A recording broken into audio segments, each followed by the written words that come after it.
Fais pas ci, fais pas ça, viens ici, mets-toi là. Alors en tout cas, je vous remercie d'être venu aujourd'hui pour cette conférence sur l'éducation sans violence. Et d'emblée, donc, je me présente, je m'appelle Florent Salvador, je suis psychologue scolaire. J'ai pratiqué ce que je vais vous présenter depuis 1999. Donc là, ça va faire 20 ans au tour. Par ailleurs, je suis chercheur associé à un laboratoire montpelliérain. Et je dois dire que ce qui m'a amené à la psychologie, c'est la lecture de René Girard, un auteur bien connu, je pense, du public français, qui s'intéresse à l'anthropologie et aux questions de violence. Donc, je suis très porté sur ces questions-là, et c'est pour ça que la question de l'éducation sans violence m'a intéressé, sachant que Girard s'était surtout beaucoup intéressé à l'imitation et à la contagion de la violence. Or, on retrouve tout ça dans les processus éducatifs et nous aurons à l'évoquer tout à l'heure. Alors, si vous permettez, oui, c'est vrai, je vais présenter rapidement, précisément, je parlais de René Girard, là aussi. Je ferai une conférence le 3 mai à l'église de Saint-Gilles-les-Bains sur violence, responsabilité et réconciliation. Avec la notion de responsabilité, ça sera l'occasion de prolonger cette conférence, donc vous y êtes cordialement invités. Le 3 mai à 18h. Alors, on revient. Est-ce que ça va marcher? Voilà. Mais avant de passer à cela, je vais continuer donc mon introduction. Je vais m'adresser à vous. Je vous remercie d'être venu en tout cas et d'être intéressé par la question. Et si vous le permettez, je vais m'adresser à vous comme si vous étiez des parents concernés par le problème éducatif. Alors, d'une manière ou d'une autre, dans votre entourage, j'imagine bien que vous l'êtes, c'est-à-dire si vous n'êtes pas vous directement concerné, vous connaissez des personnes qui rencontrent des difficultés, qui ont des enfants avec lesquels se posent des problèmes éducatifs. Bon, si tant est que vous ne soyez vraiment pas concerné, alors je vous propose de vous identifier à Florence Foresti, qui va nous faire un petit sketch sympathique. T'en connais des mamans calmes? Si, les mamans calmes, c'est facile à reconnaître, c'est celles qui ne crient pas et qui ne courent pas devant l'école. Elles crient jamais, elles courent jamais. Putain, mais moi, c'est mes deux grands piliers d'éducation, crier, courir. J'ai construit ma vie là-dessus. Mais non, jamais. Mais j'ai compris pourquoi elle ne courait pas devant l'école, la maman calme, pourquoi elle ne court pas. Parce qu'elle n'est pas en retard. Elle est même visiblement bien en avance, parce que tu remarqueras que la maman calme, elle a toujours le temps de se préparer. Tu sais, elle est toujours impeccablement habillée, elle est coiffée, maquillée, lavée. Putain, on fait comment? On se couche pas, on se lève à 5h30, c'est quoi le projet exactement là? Hein? Ah, parce que moi je te dis, à 8h30, entre ma fille et moi, il y en a une des deux qui est dégueulasse, hein, ça. C'est moi. Eh ben elle, non. On ne sait pas comment elle a fait, mais en tout cas, elle est propre, elle ne court pas, et crier, oh, à quoi bon? Allez mon amour, passe une bonne journée, amuse-toi bien, vite. Oh, qu'est-ce que je vois? Qu'est-ce que je vois là? Les cartes Pokémon, qu'est-ce qu'on a dit chez les pour les cartes Pokémon? Non, pas à l'école. Non, je ne suis pas d'accord, maman est très en colère.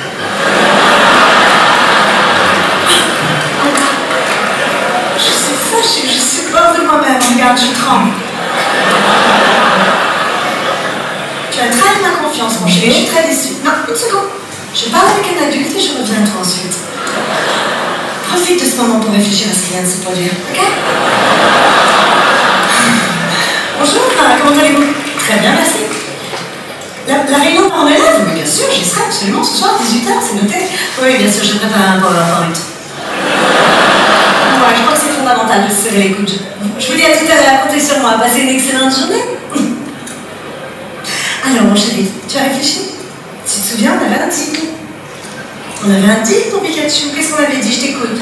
Pikachu reste à la maison avec Doudou. C'est bien, je suis fière de toi mon grand. Allez file, amuse-toi bien.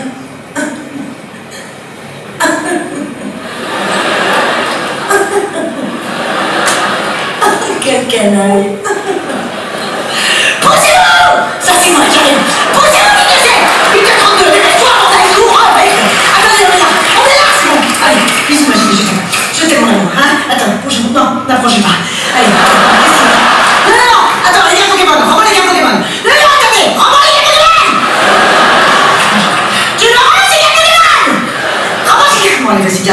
je reste.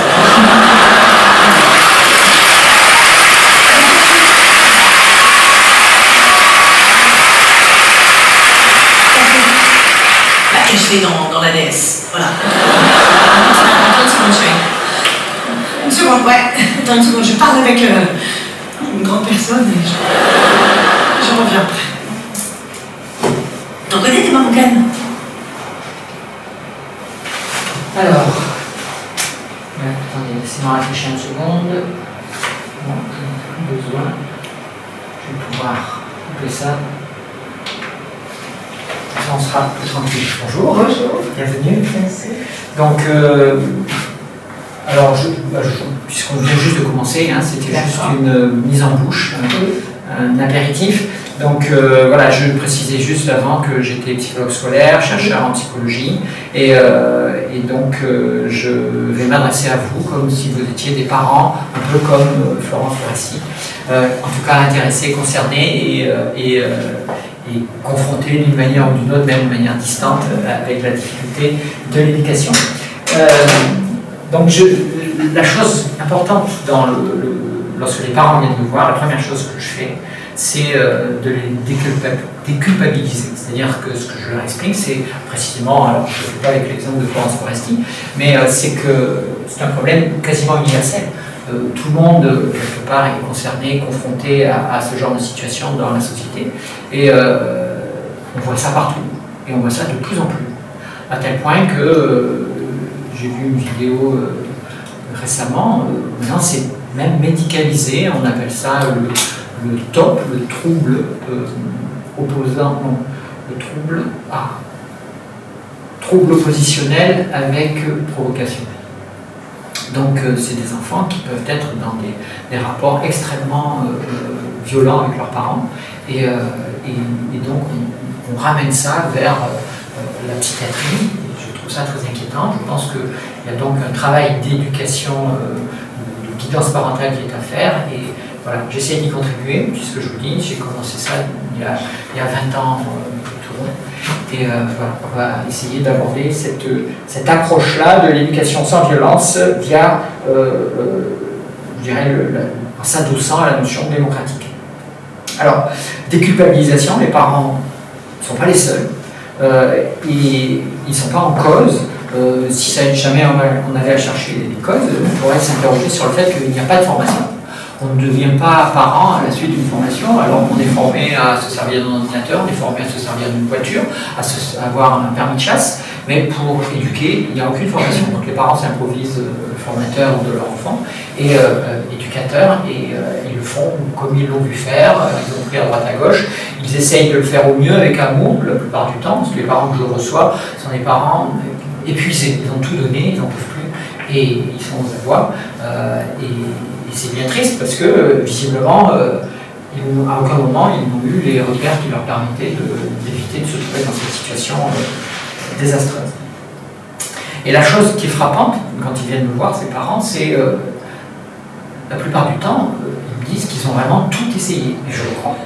Ils ont vraiment tout essayé. Donc, c'est ce que je leur répondais, c'est ben oui, très bien, ça je le crois parfaitement. C'est pour ça que je n'ai pas essayé de vous apprendre quoi que ce soit, je vais juste vous aider à organiser mieux ce que vous savez déjà. Très exactement ce que je vais vous proposer aujourd'hui. Et c'est pour vous donner une idée, c'est un peu comme le seau en bois des vignerons. Je ne sais pas si vous connaissez, madame parlait de Bordeaux, le seau en bois dans lequel on met des raisins, il y a des lattes tout autour. Si il vous manque une latte, c'est clair que vous ne mettrez pas d'eau dans votre seau. Mais même si vous avez toutes les lattes, vous les avez toutes, vous avez tout essayé, vous avez mis toutes les lattes comme il faut, mais si vous n'avez pas bien ajusté, vous ne mettrez pas d'eau non plus dans votre seau. L'idée, c'est vraiment d'organiser, d'avoir quelque chose de cohérent où on ne laisse rien qui puisse être une brèche dans laquelle l'enfant s'engouffrerait, sachant qu'ils sont très intelligents et ils découvrent toujours là où il y a une faille, exactement. Donc voilà, l'idée c'est que, en tout cas dans ce que tout un chacun connaît, il y a les principes de la démocratie. Je dirais dans la manière la plus abstraite, nous avons tous une idée assez claire de ce que c'est la démocratie. Nous allons en parler tout à l'heure. Et donc, dans ce que je vais présenter, c'est vraiment de partir de là pour aller vers une éducation démocratique, avec l'idée que c'est quelque chose qui pourrait être assez évident, assez simple. Alors, vous me direz si je tiens le challenge, mais ma prétention est de proposer quelque chose qui est très simple, au sens où on se repère là où on est, et on est en capacité de savoir vers où aller. C'est pas évident, c'est-à-dire c'est un peu, si vous voulez, comme dans la navigation. Il y a eu une vraie révolution quand on a eu un sextant. Avec un sextant, on lève les yeux, on regarde le soleil, on regarde à la machine, on a l'angle, il suffit d'avoir une horloge et on sait exactement où on est. Alors qu'avant, donc c'est le cas par exemple des Mélanésiens, ils ont une navigation qui a été bien reconnue dans sa forme, qui est une navigation où il y a plein de guides partout, ils vont de droite à gauche, etc. Mais ils doivent le faire avec une expertise monumentale à acquérir, puisqu'il s'agit de regarder la forme des vagues, qu'est-ce qui flotte sur l'eau, le ciel, la couleur du ciel, la couleur de l'eau. Il y a tout cet ensemble d'éléments à savoir tenir compte, les courants aussi, pour savoir, bon, je suis ici, si je veux aller là, il faut prendre ici, etc. Se situer. C'est une énorme expertise qui s'acquiert par les apprentissages, c'est-à-dire à côté de l'expert, on regarde comment il fait, et ensuite on apprend à faire comme ça. Ben, les parents, actuellement, se trouvent, me semble, de mon point de vue, dans cette situation, c'est-à-dire que si jamais ils veulent vraiment apprendre à acquérir une compétence, ils ont sur le marché plein de livres, de méthodes qui leur sont proposées, mais souvent sous forme de stage, parce qu'en fait, il faut acquérir des compétences assez bonnes. Et il faut le faire avec de la réflexion, de l'étude, de la pratique, un suivi. C'est quelque chose de compliqué. Ce que je propose, j'ai pu le constater avec certains parents qui d'emblée avaient compris et puis d'emblée l'ont mis en place, quelque chose de simple. Maintenant, j'entends bien insister sur le fait que c'est pas facile. Et pas parce que c'est simple que c'est forcément facile, parce que quelque part, on peut avoir chacun en soi des obstacles qui font qu'on n'arrive pas à s'engager dans la démarche, des préventions. Donc il faudra absolument être conscient de ça à un moment donné, si on se rend compte que, aussi simple que ce soit, au moment où il faut passer à l'acte, il y a des choses qui nous arrêtent. Et ça, je dirais, ça viendra après. L'important, c'est pas censé même se présenter, mais en tout cas, voilà, il faut savoir que il y a cette facilité d'accès, cette simplicité, pardon, je veux dire, qui est importante, et j'espère que vous l'apercevrez. Le point de départ, en fait, vous allez comprendre tout de suite d'où vient cette simplicité, c'est que le point de départ contient à peu près tout ce qu'il faut dire. Le point de départ, qui est adossé donc à la logique démocratique, c'est que quand on est en accord, on est en paix.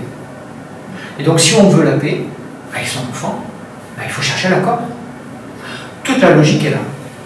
Et à ceci près, une petite précision importante, c'est que pour avoir un accord avec un enfant, comme avec toute personne, il faut que la personne avec qui on tombe d'accord soit vraiment en position de dire qu'elle est d'accord, ce qui veut dire qu'elle était libre et qu'elle était éventuellement en position de dire qu'elle n'était pas d'accord.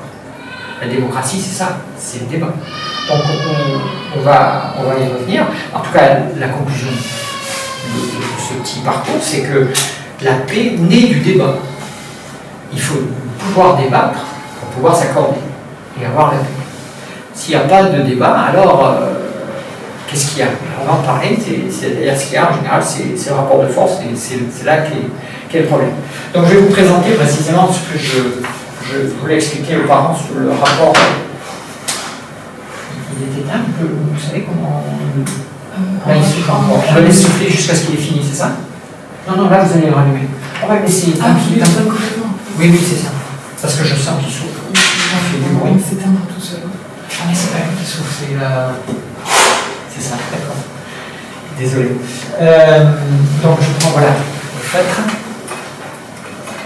Je vais vous présenter le topo que je présentais aux parents. Je dessinais toujours devant eux et je vais vous faire la même chose à peu près pour leur donner les éléments de base et comprendre qu'est-ce qui leur arrive.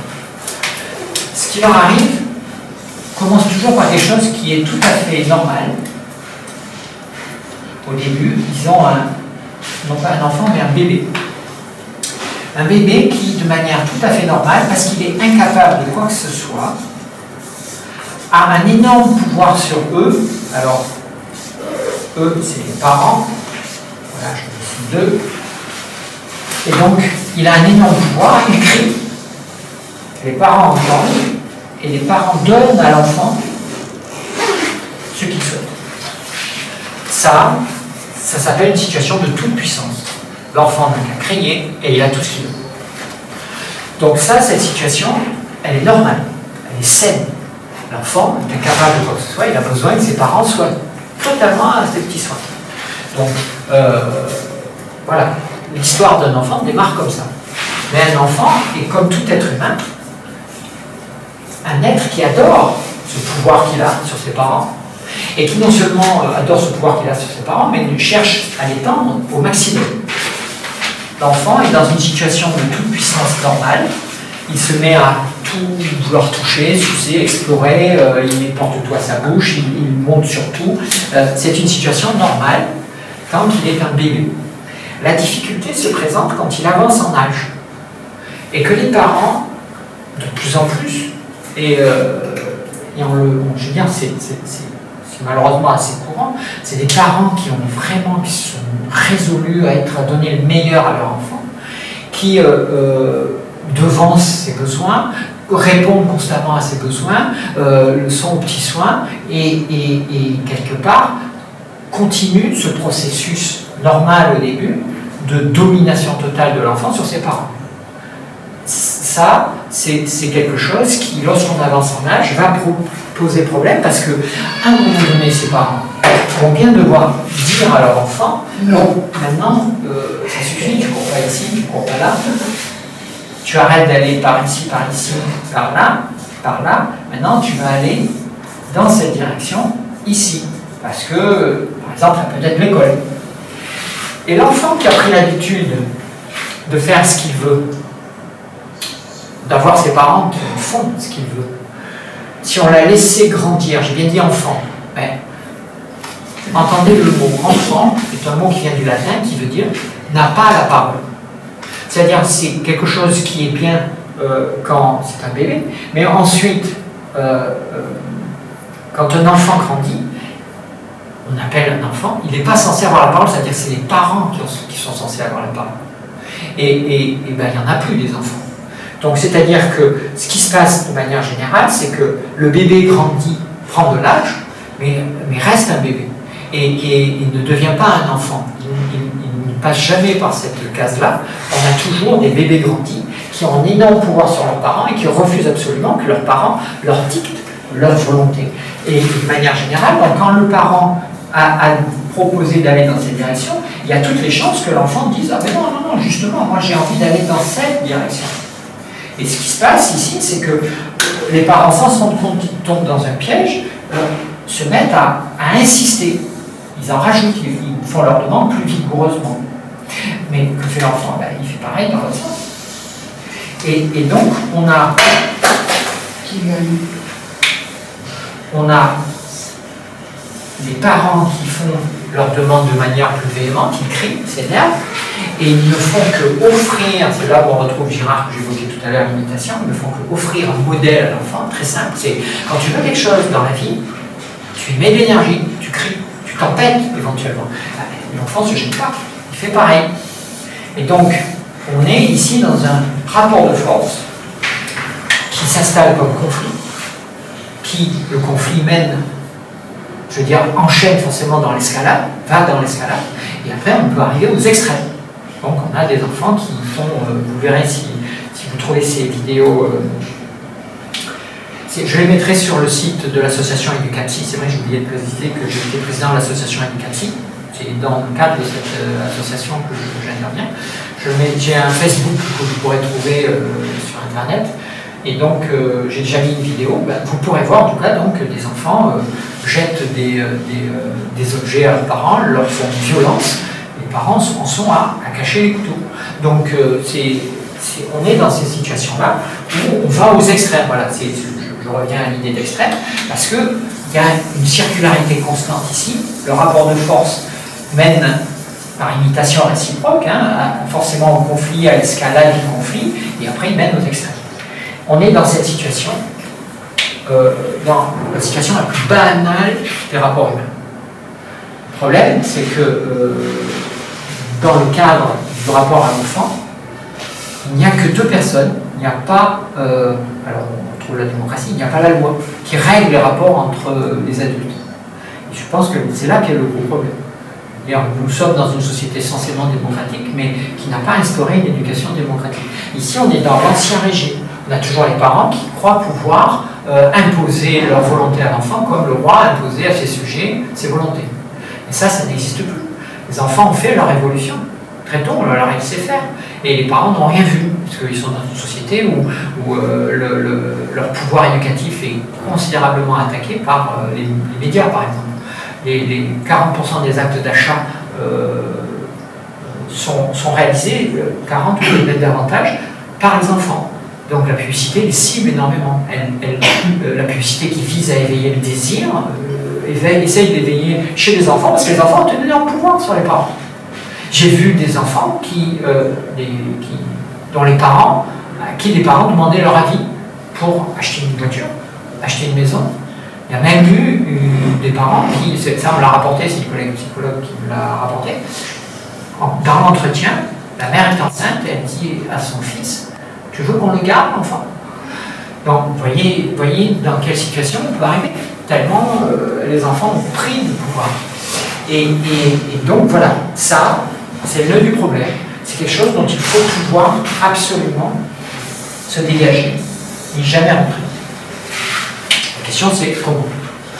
Alors, vous avez déjà un indice, puisque je vous ai parlé de démocratie, ben précisément c'est ce qu'on va faire.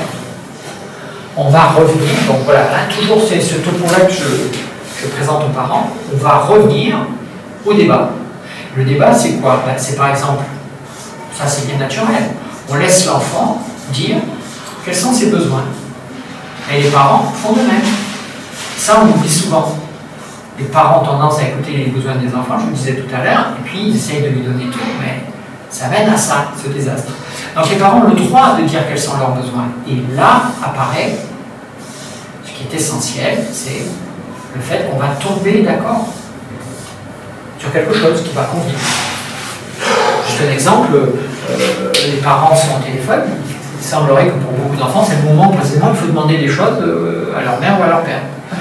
Donc, voilà, construire un accord, c'est pour les parents, ça serait ici dire, ben voilà, quand je suis au téléphone, j'ai vraiment besoin de parler à la personne, je ne peux pas te parler. Donc, on va trouver un accord. Je te propose de rester silencieux, tu as le droit de me faire un signe pour dire que tu veux me parler, puis je viendrai te retrouver après. Donc, on fait ce qu'on veut, on s'accorde. En tout cas, on se donne un objectif. Voilà la conduite, et l'enfant peut entendre, de manière générale, ça se passe très bien. Quand les enfants sont calmes et qu'ils entendent les demandes des parents, ils arrivent à s'accorder. Donc ça ne présente pas de difficulté en soi. Mais le problème, c'est que souvent, beaucoup de parents s'y arrêtent.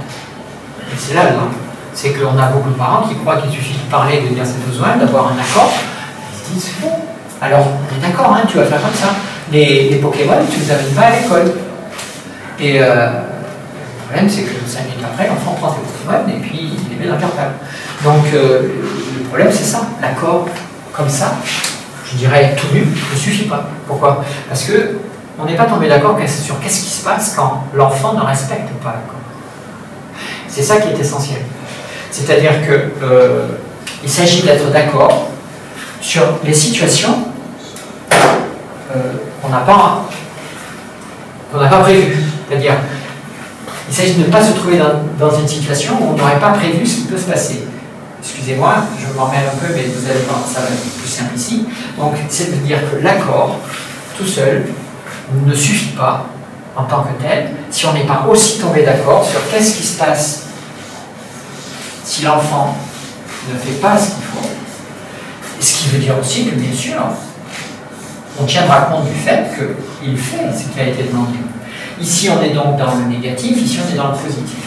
Et ce que je propose donc aux parents qui ont des difficultés avec leur enfant, c'est non seulement de s'accorder sur un objectif, on est d'accord, tu feras ceci dans telle situation, mais aussi s'accorder sur qu'est-ce qui se passe si l'enfant ne le fait pas.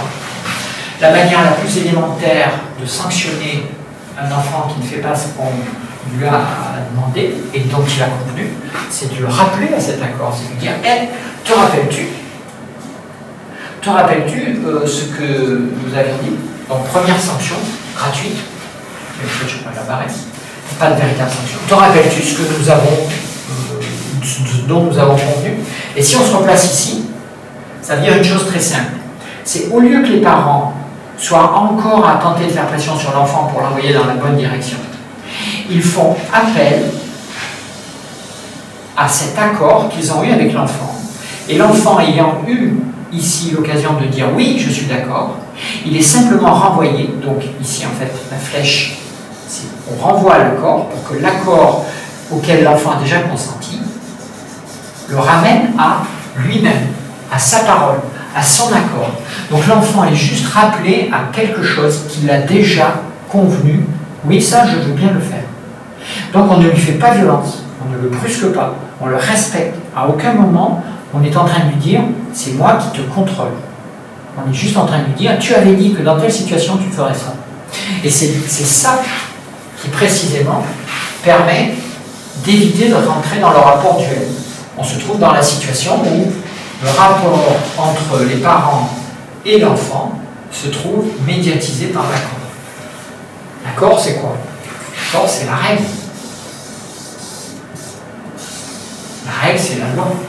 Donc en fait, c'est le symbolique, ce qui les humains ont réussi à élaborer, qui est de l'ordre du symbolique, qu'on arrive à mettre entre les parents et l'enfant. Et de telle sorte que la relation duel, il faut entendre dans duel le duel, le rapport de force ne peut plus avoir lieu, parce qu'au milieu, il y a la loi. Donc on est en paix, chacun est à sa place. La place est définie par la loi. Toi, tu es de ce côté-là, moi, je suis de ce côté-là, entre nous deux, il y a la loi. On s'est mis d'accord dessus. Donc, on ne se sert pas trop de la loi avec les enfants, on parle d'accord, on est tombé d'accord. Mais voilà, c'est ça ce qui garantit, dès lors qu'on a cet accord, qu'on va se retrouver en paix, étant entendu que cet accord doit inclure qu'est-ce qui se passe si l'enfant ne le fait pas. Et qu'est-ce qui se passe si l'enfant fait ce qui est bon. Donc s'il ne le fait pas, ben on peut le laisser gentiment monter dans l'ordre des sanctions négatives. Donc vous avez bien compris que le schéma en escalier veut dire que ces sanctions sont au début minimes. La première est gratuite, je vous rappelle, puis ensuite elles augmentent progressivement, donc toujours de manière adaptée, proportionnée à la situation. Je vous donne un exemple que j'ai souvent utilisé, c'est le fait que beaucoup des parents, dans les plaintes que les parents ont, c'est l'enfant ne range pas sa chambre. Donc pour les parents, la chambre, elle devrait être rangée tout le temps. J'essaie de convenir avec eux que un jour par semaine, ça serait bien. Et ce que je leur proposais souvent, c'est pourquoi pas le mercredi après le petit déjeuner. L'enfant, convenez avec votre enfant que la chambre doit être rangée le mercredi après le petit déjeuner. Et tant qu'elle n'est pas rangée, l'enfant n'a pas accès à la télé. Donc, si l'enfant fait traîner, il ne veut pas rentrer, j'ai rangé sa chambre, il n'appelle pas les parents pour dire la chambre est rangée, tant qu'il ne l'a pas rangée, il n'a pas accès à la télé. Donc on a ici un exemple de sanction progressive où l'enfant se punit lui-même d'autant plus de télévision qu'il tarde à faire ce qu'il avait convenu avec les parents.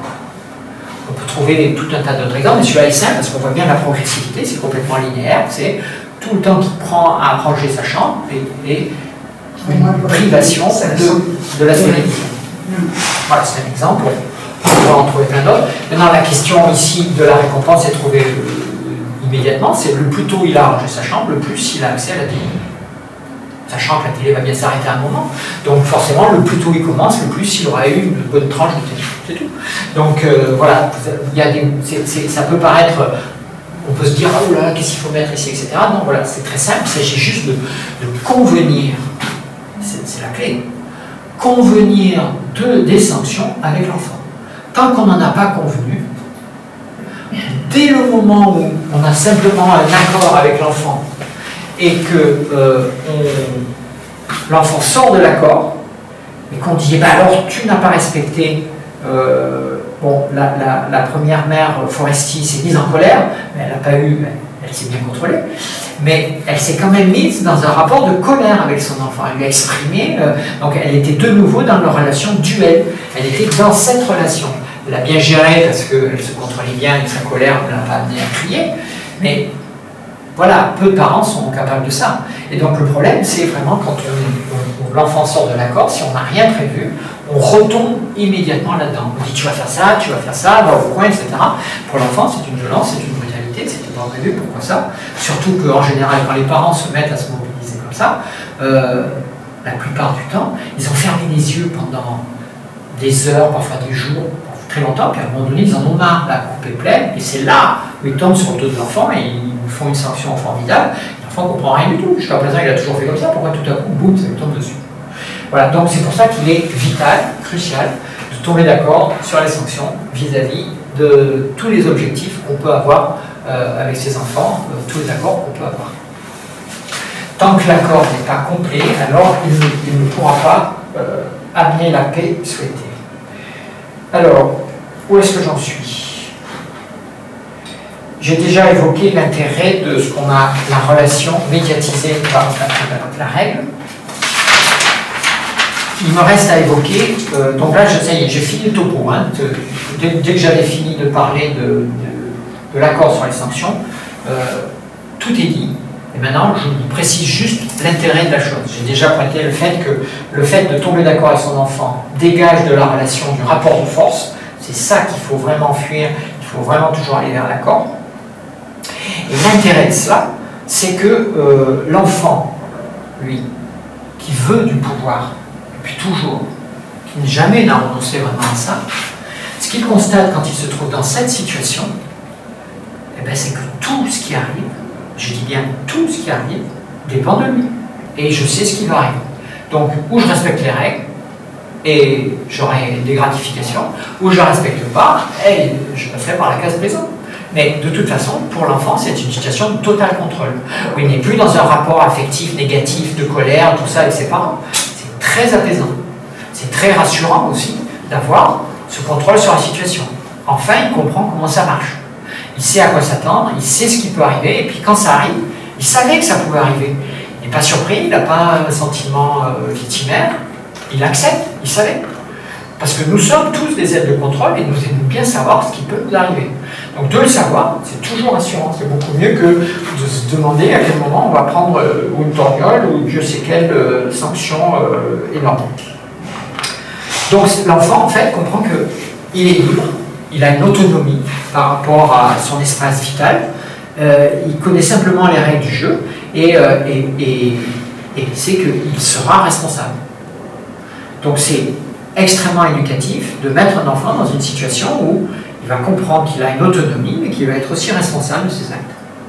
Et qu'il est complètement respecté dans sa parole, dans sa personne, puisque rien ne lui sera appliqué comme sanction qu'il n'ait connu et consenti. Et en tout cas, je peux vous dire que chaque fois que j'expose ça, parce que je le faisais toujours en présence des enfants, des élèves, ils étaient les premiers à bien comprendre et ils étaient les premiers à être complètement d'accord. Les parents étaient inquiets, parfois sceptiques, mais les enfants étaient toujours ceux qui... Parce que souvent j'allais m'aider vers eux, je me dis bon, et toi, qu'est-ce que tu en penses? Ils étaient tout de suite d'accord. Parce que ces enfants-là qui venaient me voir avec leurs parents étaient dans un conflit duré, donc ça faisait longtemps qu'ils avaient été privés de tout. Donc ils étaient dans une situation de privation de gratification qui n'amenait rien de bon, parce que ça a été fait dans le rapport de force. Mais ce qu'ils voyaient venir ici, c'est qu'ils allaient pouvoir gagner des choses qui les intéressaient. Les choses qui les intéressent, c'est ce que j'explique aux parents, c'est leur drogue. Alors il y a le sucre, mais il y a, ben oui, le sucre, les consoles de jeux, les PlayStation et compagnie, Internet, la télévision, enfin il y a tout ce qu'on veut, à quoi on donne accès aux enfants, et qu'il s'agit de donner de manière mesurée. Donc voilà, je disais, là c'est l'occasion de lui donner de manière mesurée, contrôlée. Donc par exemple, pour les écrans, c'était ce que je proposais de manière générale, c'était 50 minutes, 1 heure maximum par jour. Ils peuvent gagner ça, et même si on peut trouver que c'est beaucoup, quand un enfant réussit tout ce qu'on attend de lui, on n'est pas mécontent, surtout quand l'école est concernée, de lui laisser jouer dès lors qu'il a fait tout ce qu'il avait à faire. Quelle satisfaction! Et voilà, si ça se répète jour après jour, on voit bien que c'est pas une mauvaise chose de le laisser consommer 1 heure par jour, et puis je peux vous dire que les enfants sont sur les écrans bien plus qu'1 heure par jour actuellement, hein, en moyenne, ça va bien au-delà. Donc c'est une occasion de canaliser l'enfant, de le motiver. Je vous dis, il faut juste aller chercher ces drogues. Parfois ces drogues sont très bizarres pour certains enfants parce que, par exemple, ils sont dans des situations extrêmes qu'on ne soupçonne pas souvent, mais où ils ont une telle puissance et surtout ils sont restés tellement dans ce rapport duel avec leurs parents que pour certains enfants, il n'y a que la présence du parent, souvent de la mère, qui les récompense. Donc on est obligé de convenir avec la mère qu'ils vont donner tant de minutes de présence totale à l'enfant. Je vous dis, pendant 20 minutes, la mère n'a pas de téléphone, c'est très dur pour certains parents. Et pendant 20 minutes, elle joue avec son enfant. Entre 20 minutes ou une demi-heure, enfin ce qu'elle peut faire, mais voilà. Et ça marche. Parce que, au fond, c'est ce qui motive l'enfant. La chose essentielle, et donc c'est ma section suivante, c'est la question des sanctions. Qu'est-ce qu'on leur donne comme sanction positive? Vous avez vu, vous avez remarqué, je me sers du mot sanction parce que en fait c'est un mot, on ne s'en rend pas compte, c'est un mot neutre. Il y a des sanctions positives et il y a des sanctions négatives. Une punition, c'est négatif, mais une sanction peut être tout à fait positive. Et donc la question c'est qu'est-ce qu'on leur donne? Donc comme je vous disais, on leur donne ce qu'on veut. Le mieux c'est de prendre ce qui les motive le plus, donc leur drogue, encore une fois, leur drogue officielle. Mais il y a une chose clé à ne pas manquer par rapport à ces récompenses, ces gratifications, comme on dira, c'est que tout ce que l'enfant a acquis par un comportement adapté, il a respecté la règle et il a été prévu, pardon, je suis pas de mon côté, il a été prévu qu'il aurait droit à tel, des minutes, encore par exemple, je vous donne des minutes de... Là, ici, la première sanction positive, c'est bravo. Ça ne coûte rien. Celle-là, c'est tu te rappelles notre accord? Ici, c'est bravo. C'est bien. Tu es dans la bonne direction. Et ensuite, on fait tomber les minutes de ce qu'on veut. Mais on peut mettre les desserts. Les enfants, il s'agit juste de ne pas exagérer au niveau des sucreries pour la santé. On donne ce qu'on veut, qui est raisonnable. Et donc je disais, ce que l'enfant a acquis ne lui est jamais enlevé s'il y a des transgressions et qu'il doit être sanctionné négativement. C'est-à-dire que si, par exemple, c'est vrai que je recommande ça pour les comportements violents, violence verbale, violence physique, je recommande d'avoir des punitions, c'est-à-dire des sanctions négatives, qui soient basées sur des privations de choses qui importent pour l'enfant.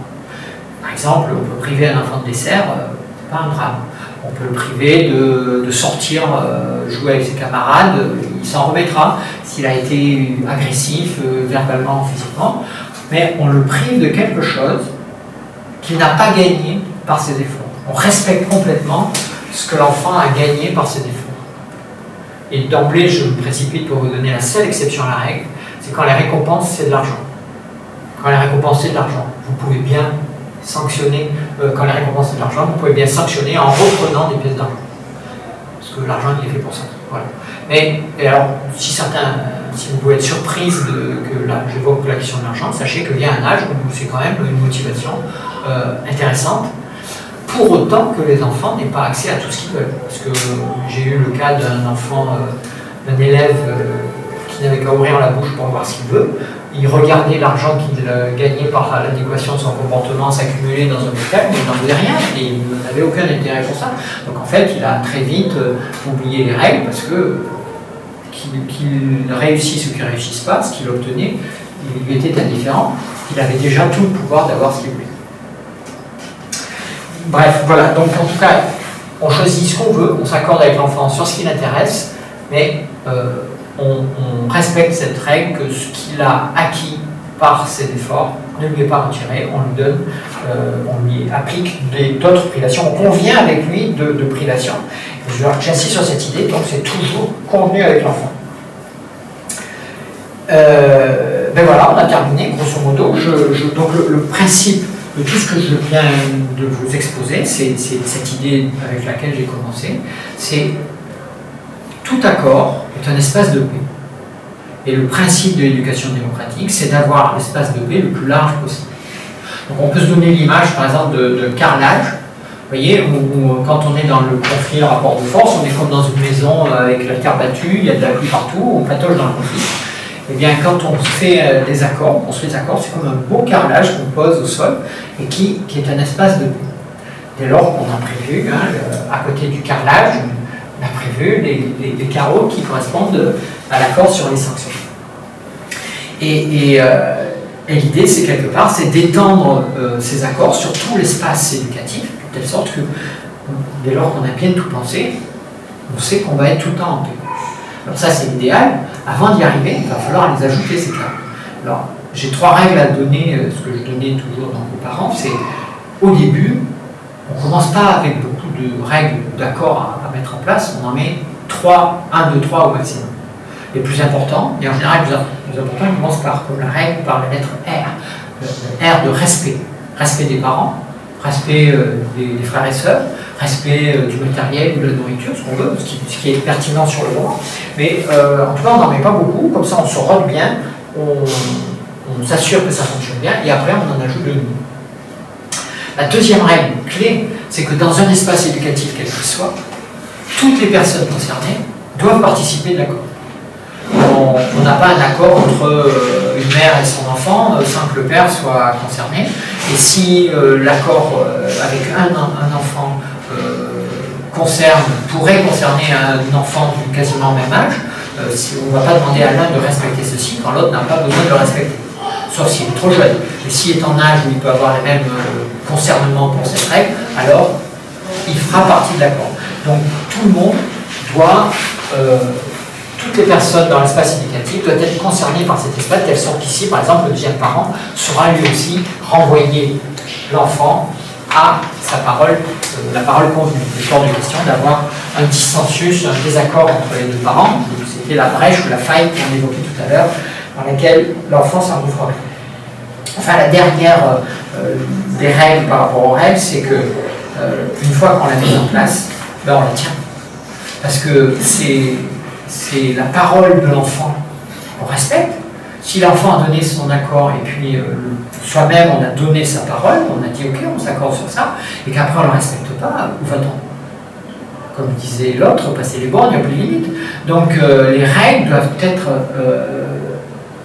actualisées, elles sont rendues réelles dans la mesure où on les respecte, sinon elles s'évanouissent très vite, les enfants le comprennent très bien. Et donc si jamais on est amené à mettre en place une exception, parce que la situation, je ne sais pas quoi, on doit vraiment signaler à l'enfant qu'il s'agit d'une exception. Parce que telle situation exceptionnelle qui ne se reproduira pas et que dorénavant, comme toujours, la règle continuera de s'appliquer comme ça a été convenu. Voilà, donc je dirais que vous saviez déjà tout, parce que je n'ai rien évoqué de bien nouveau, je vais juste proposer une manière de l'organiser. Je me permets d'insister sur un dernier point, deux derniers points. C'est, comme je viens de le dire, l'espace éducatif, il faut l'élargir. Comment vous savez que vous devez l'élargir? C'est très facile. C'est au moment où vous avez la voix qui commence à gonfler, grossir, que vous êtes en train de vous dire hey, qu'est-ce que tu es en train de faire? Et on commence à crier, ça veut dire qu'on n'est précisément pas dans une situation d'accord. Parce que sinon, quand l'enfant part dans la mauvaise direction, qu'on est dans un espace qui a été prévu par l'accord, on lui dit ah, tu te rappelles notre accord? On passe devant la chambre de l'enfant, on voit que la chambre n'est pas rangée, on lui dit ah tu te rappelles notre accord? Tu ne crois pas regarder la télé? Voilà, ça c'est gentil, on ne s'énerve pas. Pourquoi? On sait qu'on est en contrôle, on a un accord, tout va bien. Mais on voit l'enfant qui prend un couteau de cuisine, qui court après son petit frère, on crie tout de suite. Alors vous allez me dire, on n'a pas besoin de prévoir des accords pour ça, on va expliquer. Mais ce que je veux dire de manière générale, c'est que les parents, mais aussi les enseignants, ont une peur fondamentale, c'est de perdre le contrôle. Donc, dès qu'ils voient que la situation devient de contrôle, ils crient. Eh bien, ça sera le meilleur indice. Si des parents, et c'est ce que je leur disais bien, si vous m'avez bien compris, si vous avez bien compris ce que je vous expose là, vous savez que vous n'avez plus besoin de crier. Vous n'avez plus du tout besoin de crier. Vous avez juste besoin de vous mettre autour d'une table avec votre enfant, tomber d'accord sur les points essentiels et après appliquer ce qui a été convenu. Vous n'avez plus besoin de crier. Donc, il est clair que dans les situations où on commence à avoir envie de crier, c'est la situation où on doit se dire où est l'accord? Quel est l'accord que je n'ai pas vu dont j'ai besoin? Et donc, si on ne trouve pas, on s'assoit avec l'enfant, on va réfléchir, lui, il aura des idées. Mais voilà.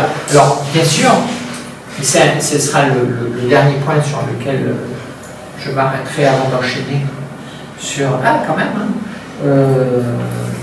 J'ai un peu dépassé, c'est pas grave. Donc, le dernier point, c'est que, puisqu'il s'agit de rester toujours dans l'accord, prévoyons, accordons-nous sur les situations qui vont se présenter nécessairement où on ne sera pas en accord, parce qu'on n'en aura pas prévu. Qu'est-ce qu'on va dire à l'enfant alors? Eh bien, on lui dira, par exemple, ah, là, vois-tu, comme nous en avons convenu, c'est une situation nouvelle pour nous, nous ne sommes pas convenus.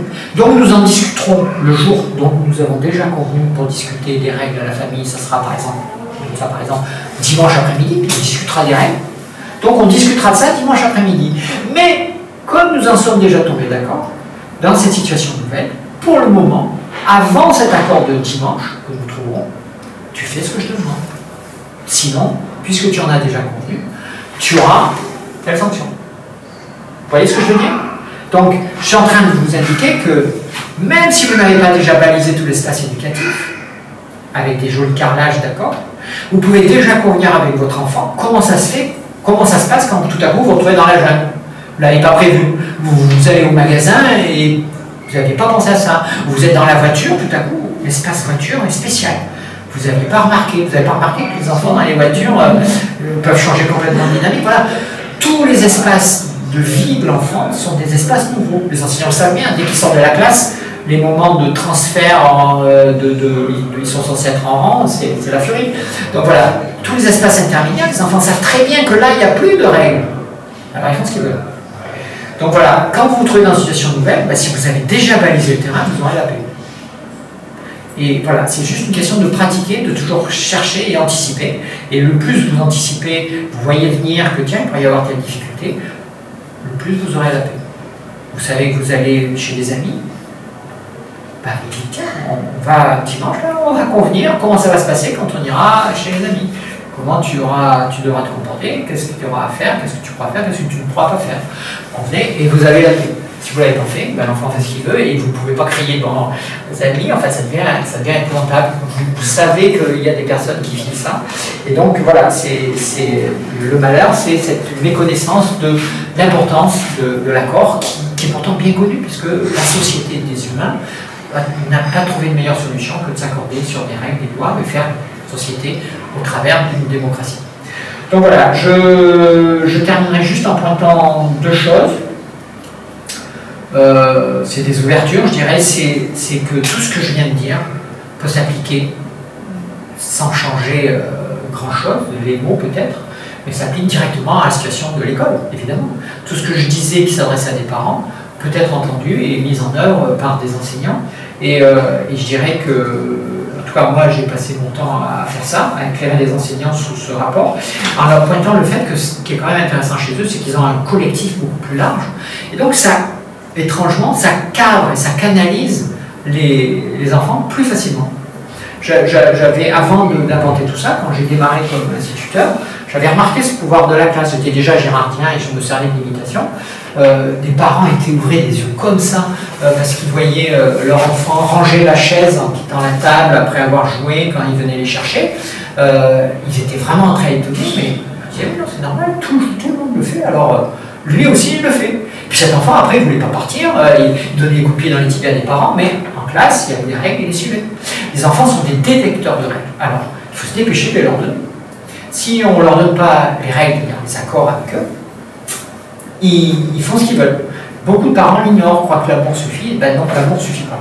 Donc voilà, c'est, comment ça s'appelle? C'est une psychologue, Claude Almos, la psychologue, psychanalyste de France Inter, qui a écrit un livre qui, je crois, s'appelle comme ça, L'amour ne suffit pas.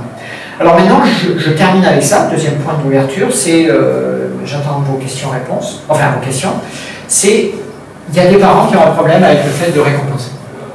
Ils sont dans un idéal de la relation doit être tout amour, tout zen, tout cool.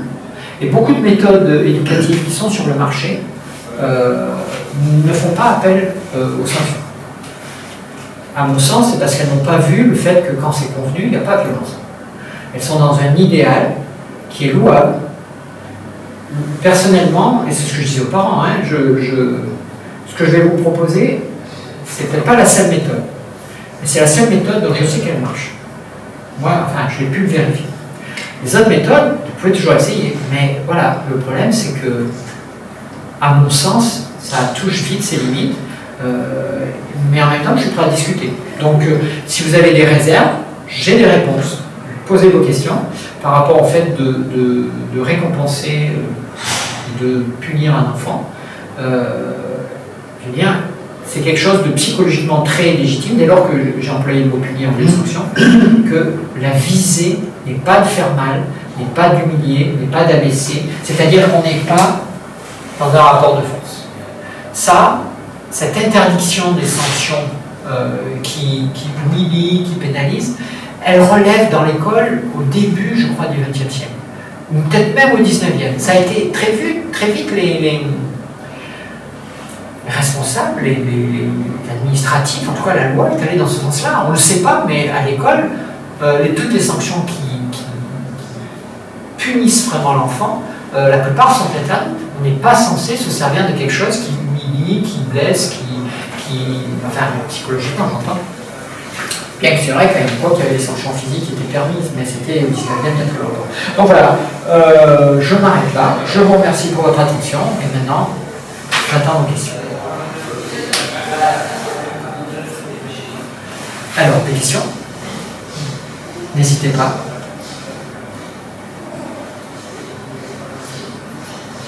Bon, alors je vais m'adresser moi-même la question, si vous voulez.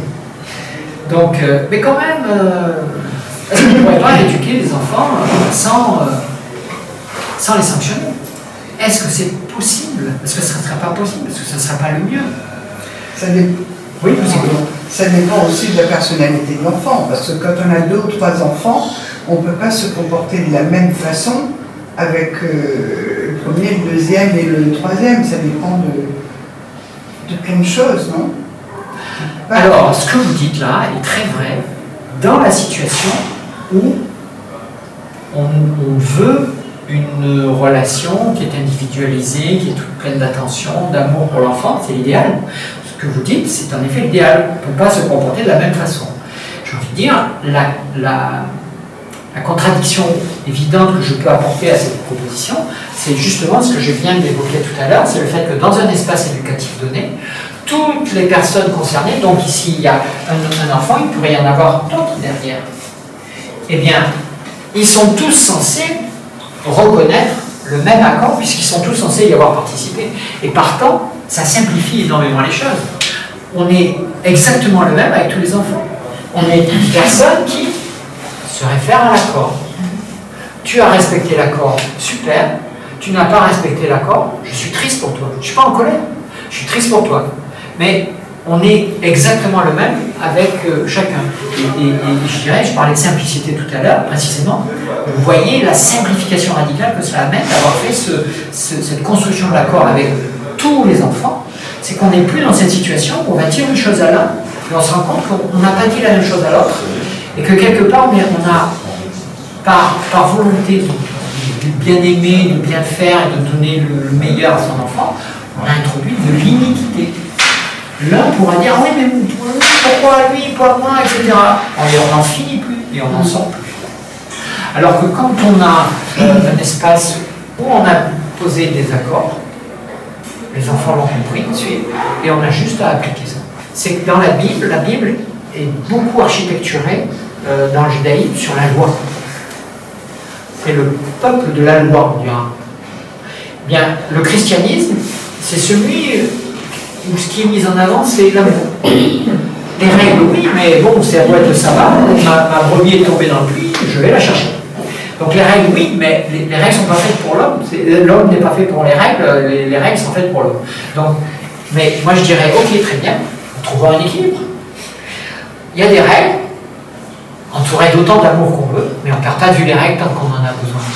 Viendra le moment où on n'en aura plus besoin. Viendra le moment où l'enfant qui a grandi dans des règles a bien compris où était la verticale, comment on se construit de manière, je dirais, dans l'épanouissement de ses potentialités, au lieu de se laisser aller dans le grand n'importe quoi de ce que malheureusement une société marchande peut proposer. Et donc, il arrive à un moment où il a bien compris où était son propre intérêt, on n'a plus besoin de l'encadrer précisément. Et de toute façon, on peut en convenir avec lui et dire, bon ben voilà, à tel âge, soit certains ça sera quand tu auras 18 ans, soit certains ça sera quand tu auras quitté cet espace de la maison, tu feras ce que tu voudras. Et dans le cas de la maison, tu vas respecter nos accords, puisque nous en avons conclu, et il n'y a pas de raison que tout à coup ces accords deviennent périmés. Donc voilà, on convient avec son enfant quand les accords viennent à terme. Il n'y a aucun problème. L'important, c'est toujours être d'accord. Et en tout cas, voilà, j'insiste sur cette idée. Le fait de ne pas avoir ce système-là amène à des situations assez baroques. Il y a eu la traductrice de la méthode de Faber-Maslich. C'est une Canadienne qui est venue présenter cette méthode sur l'île il y a 3 ans. Et il y a eu un moment absolument délicieux. Moi, je l'ai félicitée, j'ai trouvé ça très intéressant. Franchement, elle a présenté bien, c'était bel et bon, mais c'était vraiment ce que je vous ai dit, quelque chose qui nécessite une expertise. Et je vous donne cet exemple qui va vous le faire comprendre. Cette personne, traductrice de la méthode de Faber-Maslich, il y a 5 bouquins là-dessus, parler à mon enfant, l'enseignant, tout ça, une sacrée collection, elle a tout traduit. Et ben, elle expliquait que sa fille ne voulait pas ranger sa chambre. Elle ne rangeait jamais, elle ne pouvait pas. Elle a tout essayé. Elle n'a jamais vraiment réussi. Et alors elle était très satisfaite de me dire, bon, ben, de vous dire maintenant, elle a réglé le problème, ma fille. Sa chambre, elle paye quelqu'un pour ranger sa chambre. C'est-à-dire, elle est autonome, c'est une adulte, mais elle paye quelqu'un pour ranger sa chambre. Ça veut dire quoi? Elle a fabriqué une handicapée. C'est une personne qui n'est pas capable de ranger elle-même ses affaires. Moi je dis, il y a un gros problème. Alors vous voyez, je n'ai pas donné de nom. Mais c'est juste pour dire, là, vous touchez les limites de ces méthodes qu'on dit bienveillantes, mais l'éducation démocratique est bienveillante, complètement. Mais ces méthodes bienveillantes où on veut tout faire par amour, mais on laisse l'enfant en finale faire ce qu'il veut, ça touche ses limites. C'est-à-dire qu'à un moment donné, on peut laisser l'enfant s'installer dans ce qu'on pourrait appeler une lubie, comme cette fille qui à 15 ans, elle n'a mangé que des nuggets. C'est vrai, hein, ce que je dis. Pendant 15 ans, elle a mangé que des nuggets et tout à coup, elle découvre que son système vasculaire est complètement déréglé, elle a des grosses veines qui poussent à droite à gauche. Elle ne voulait manger que des nuggets, elle a mangé que des nuggets. Ouais, il y a des limites. Donc, voilà, à un moment donné, il faut pouvoir raisonner son enfant et le plus tôt on l'aura fait, le mieux ça sera. Bien sûr. Le principe taoïste, c'est quand vous avez un arbre qui pousse, si vous ne voulez pas au bon endroit, il vaut mieux le couper quand c'est une petite pousse que quand il a pris toute sa place. Et le travail est beaucoup plus simple. Donc voilà, il y a, je pense, aucune raison de ne pas envisager ce système de récompense, sachant que, et je dirais d'autant plus facilement, qu'à partir du moment où l'enfant montre systématiquement, c'est-à-dire de manière continue, pendant une période donnée, il réalise un sans faute. Tout est toujours à sa place, supposons qu'on lui donne des tâches ménagères, il les fait bien, correctement, tout va bien. On n'a plus besoin d'avoir un contrôle précis, alors tu as gagné tant de minutes, etc. On lui dit, mais voilà, maintenant tu as accès à ça, tu fais bien, c'est terminé, on n'a plus besoin de la règle, on peut l'abandonner. Donc il accède à l'autonomie et on n'a plus besoin d'avoir un système où il est récompensé, parce que la récompense, en fait, les enfants qui se comportent bien l'ont toujours, puisqu'ils ont des parents aimants qui leur donnent plein de choses. Et ce qui se passe, c'est que quand il y a des difficultés, alors les parents priment, et finalement, le système que je propose, c'est pour l'enfant la possibilité de reconquérir tout un ensemble de gratifications que des parents qui sont dans une relation idéale avec leur enfant, ce sont des gratifications qu'ils lui donnent constamment, généreusement. Et c'est quelque chose qu'on peut retrouver. Mais avant de le retrouver, il faut un étayage. Quand on veut apprendre à marcher, au début, on a un accident, on a perdu la mobilité de ses jambes, on fait tout un travail de rééducation, marcher avec des béquilles, des soutiens, etc. Quand on n'a plus besoin, on les laisse tomber et on peut marcher, on peut courir. Mais au début, il faut ça. Et donc, beaucoup de systèmes par enfant ont besoin de cet étayage qu'apporte, à mon sens, l'éducation démocratique. Et je pense que voilà, il y a d'énormes besoins. Et je dois dire que je suis très inquiet du fait que le médical, comme je vous disais tout à l'heure, mette sa mainmise sur les enfants en difficulté, à vouloir les médicaliser. Trop tôt. Ah non, mais, déjà... mais oui, mais c'est épouvantable. C'est la société, c'est comme disait le livre Ado Succès, le meilleur des mondes, quoi. On va droguer tout le monde. Donc et ça commence avec l'enfant. Donc, alors, c'est sûr qu'on peut avoir un certain résultat. On donne des amphétamines à l'enfant, il est plus concentré, il est plus calme. Ok, c'est bien, mais est-ce que c'est la bonne manière d'éduquer? Je ne crois pas. C'est surtout parce qu'à partir du moment où on commence comme ça, alors tout le monde, comme tout le monde quasiment a des difficultés avec son enfant, tout le monde va vouloir médicaliser ses enfants. Et alors quand on commence à comprendre que j'ai un problème, tiens je vais prendre ça.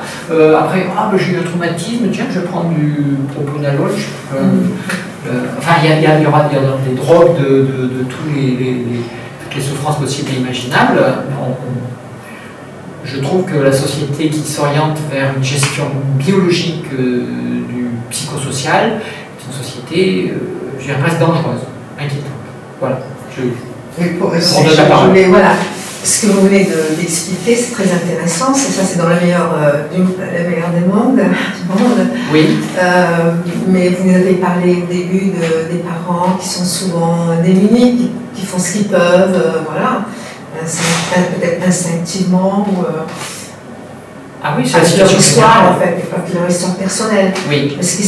À mon avis, ce qui serait intéressant, c'est de travailler en amont avec les parents avant. Souvent, ils ne sont pas formés. Je sens cette approche qui est très intéressante pour un enfant. Alors, travailler en amont, qu'est-ce que vous voulez dire?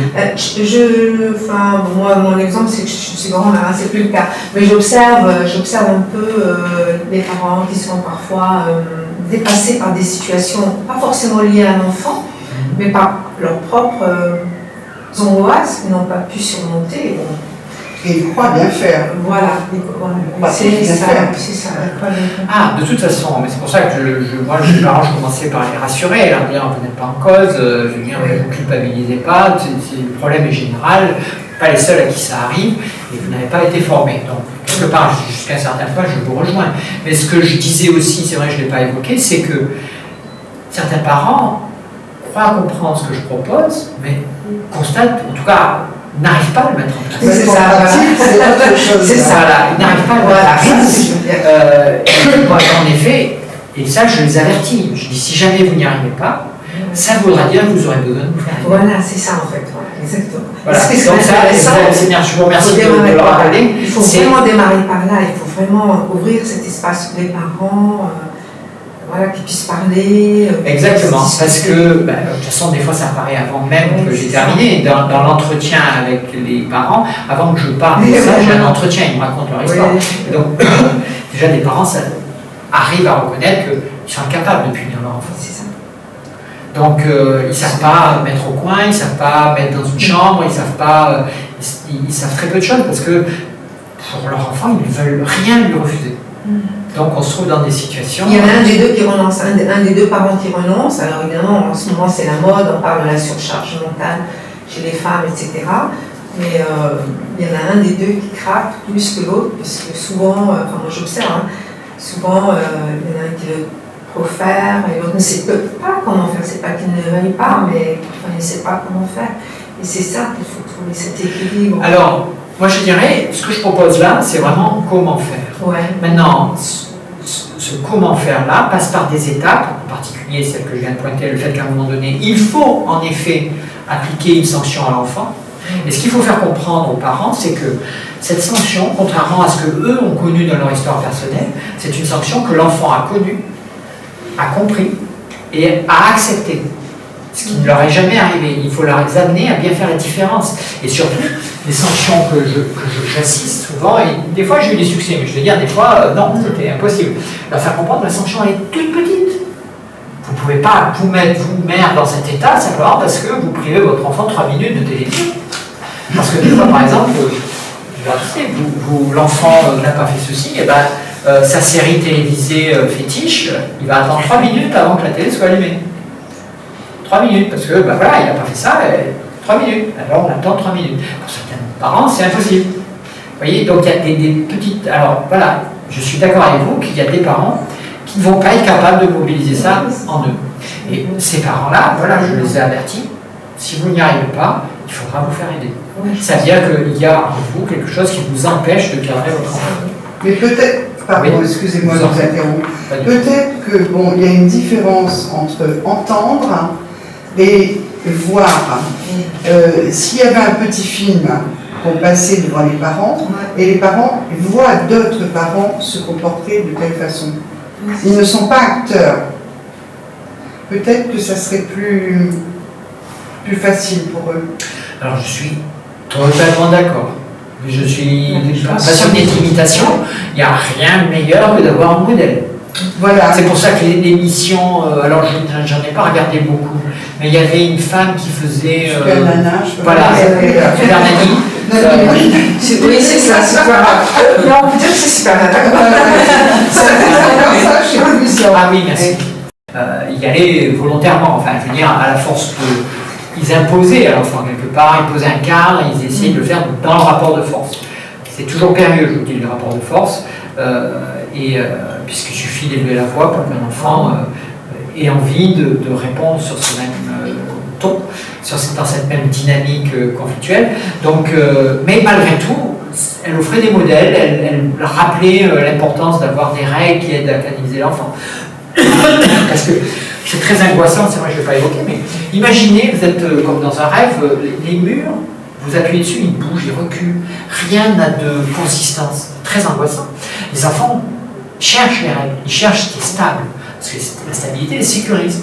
C'est pour ça qu'ils ont besoin de parents contenants qui sont capables de poser un cadre.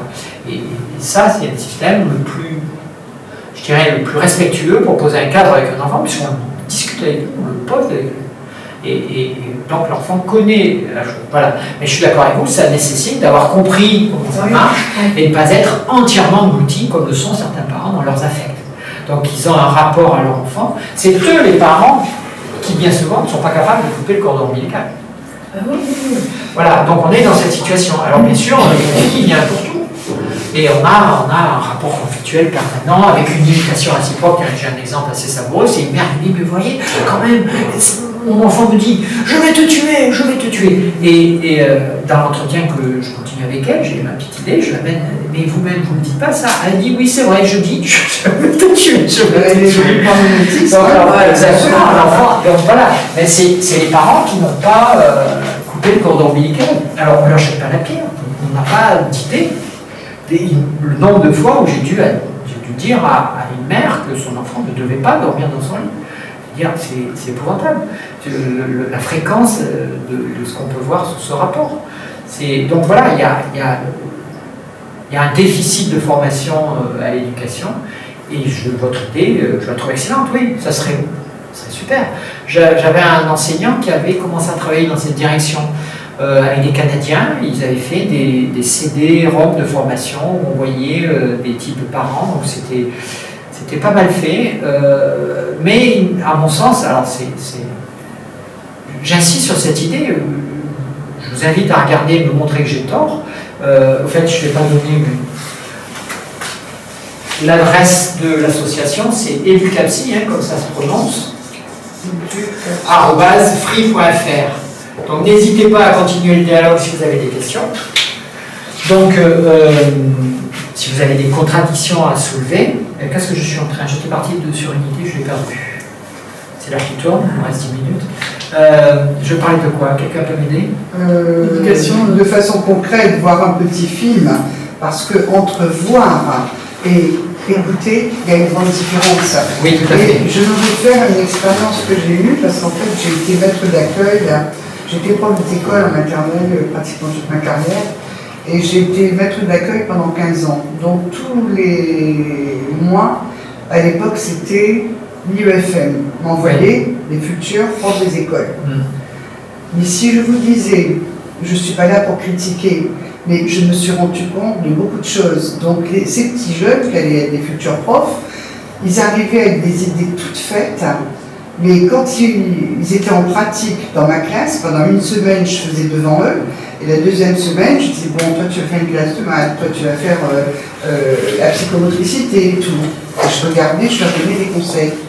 Au bout de 10 minutes, je me souviens d'une fille, elle commence sa séance de psychomotricité, alors que j'ai fait la même avec un groupe la veille.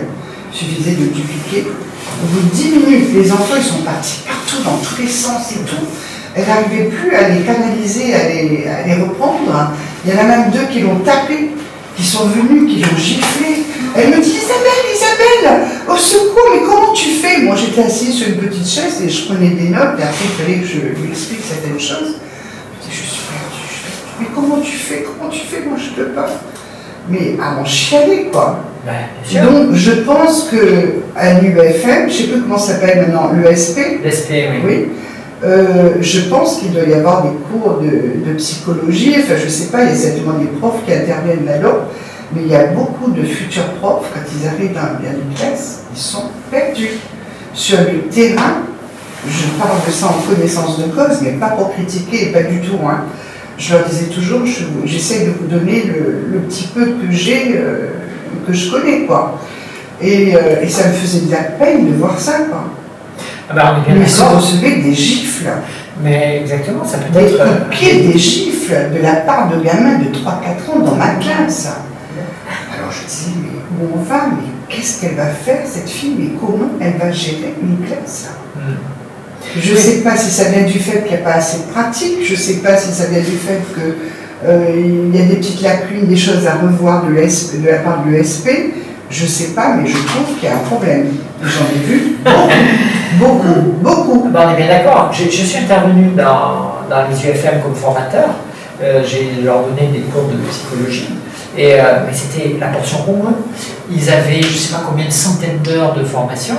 Et les cours de psychologie, j'ai eu pour le meilleur des cas, c'était 18 heures dans la formation.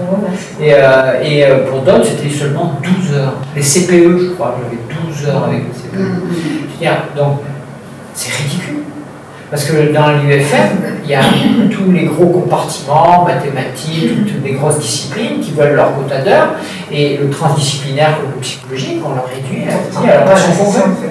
Donc les enseignants n'ont strictement, enfin sur les jeunes qui arrivent, alors quand ils ont la chance de pouvoir travailler, d'observer un professionnel, déjà ils commencent à pouvoir acquérir certains gestes professionnels, mais même ça, ça ne leur évite pas ce qu'on appelle le reality shock, c'est-à-dire quand ils se retrouvent vraiment en responsabilité de leur classe et qu'ils mesurent l'étendue de tout ce qu'ils ne contrôlent pas. C'est créer des ateliers et mettre justement, voilà, vous parlez tout à l'heure les matchs d'impro, c'est mettre les enfants dans certaines situations. Les parents et les enfants, pourquoi pas inviter les parents, les enfants, ouvrir l'école, pour créer justement. Enfin, c'est un rêve que j'ai. Moi, j'ai quand même essayé avec une psychologue scolaire il y a 20 ans à la maison. On a essayé sous forme ludique.